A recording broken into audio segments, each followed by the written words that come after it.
আবার এই সংঘর্ষই প্রতিক্ষণে যোগাচ্ছে সূর্যের জ্বালানি।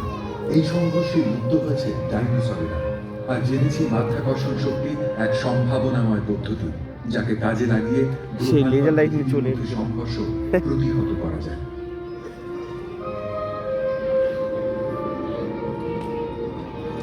মহাকাশে আমাদের সন্নিহিত অঞ্চলে ঘটে চলেছে এই সব ঘটনা।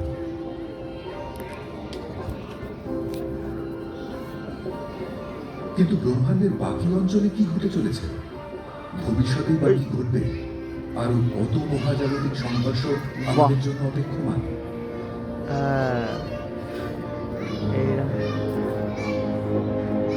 এখন আমরা বেরিয়ে চলেছি ছায়াপথ। এখানেই আমাদের বাসভূমি সৌরমণ্ডল। ছায়াপথ হলো লক্ষ লক্ষ নক্ষত্র আর সহস্র কোটি গ্রহের বাসভূমি, আর বিপুল পরিমাণ গ্যাস ও ধূলিকণার সমষ্টি। নক্ষত্রপুঞ্জের অবস্থানরত বেশিরভাগ নক্ষত্র পরস্পরের থেকে এতটাই দূরে যে তারা কদাচিৎ সংঘর্ষ ঘটায়। কিন্তু কিছু বিরল ব্যতিক্রম রয়েছে। ছায়াপথের প্রান্তদেশে এসে আমাদের গতি একটু কমানো যাক। এই যে নক্ষত্রগুলো আমাদের সামনে ছুটে চলেছে, এগুলো একটি পুঞ্জীভূত নক্ষত্রের অংশ, এতটাই ঘন সন্নিবিষ্ট যে মাঝে মাঝে পরস্পরের মধ্যে সংঘর্ষ ঘটে। এগুলো এতটাই বিরল ঘটনা যে লক্ষ বছরে একবার ঘটে।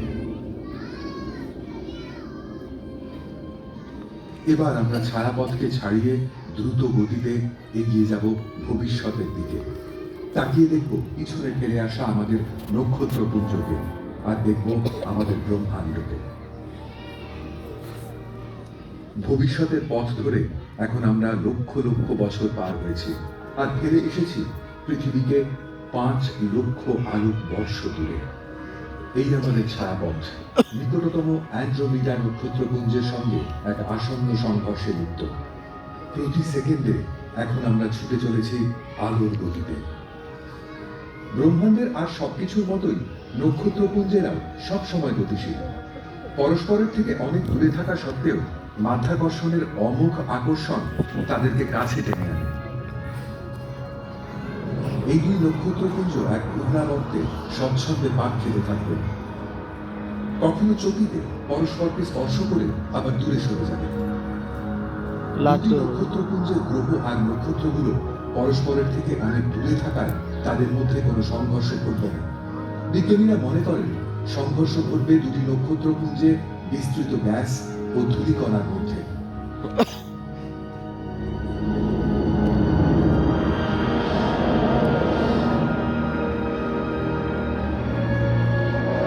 আর এই সংঘর্ষের পরিণতিতে জন্ম নেবে অসংখ্য গ্রহ আর নক্ষত্র। অবশেষে লক্ষ কোটি বছর পরে ছায়াপথ আর অ্যান্ড্রোমিডা এক নতুন অতিকায় নক্ষত্রপুঞ্জে পরিণত হবে। নক্ষত্রপুঞ্জের জন্মাবর্তে সংঘর্ষ একটি স্বাভাবিক ঘটনা। আমাদের ছায়াপথ জন্ম নিয়েছিল ছোট ছোট অনেক নক্ষত্রপুঞ্জের পরস্পরের সংঘর্ষে। সংঘর্ষ ছাড়া ছায়াপথের অস্তিত্ব থাকত না, আমাদের কোনো অস্তিত্ব। মহাজাগতিক সংঘর্ষ চলমান ও দীপ্ত সৃষ্টি করেছে এমন অনেক কিছুই যা আপাত দৃষ্টিতে মনে হয় স্বতঃসিদ্ধ।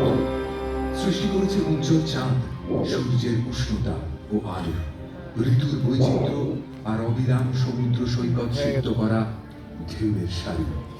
সংঘর্ষের প্রভাবে ডাইনোসরেরা হলো প্রাগৈতিহাসিক।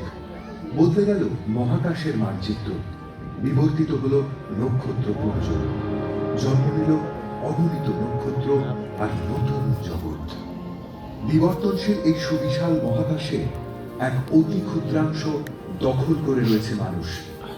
এখানে আমরা যেন নিছক এক ক্ষণিকের যাত্রী, কিন্তু আমরা অভিযাত্রী। বুঝতে চাইছি মহাকাশের চির পরিবর্তনশীল প্রকৃতিকে। আমাদের সীমাহীন কৌতূহল হয়তো উন্মোচন ঘটাবে এমন এক অজানার, যা আসলে আরো এক মহাজাগতিক সংঘর্ষের ভাঙা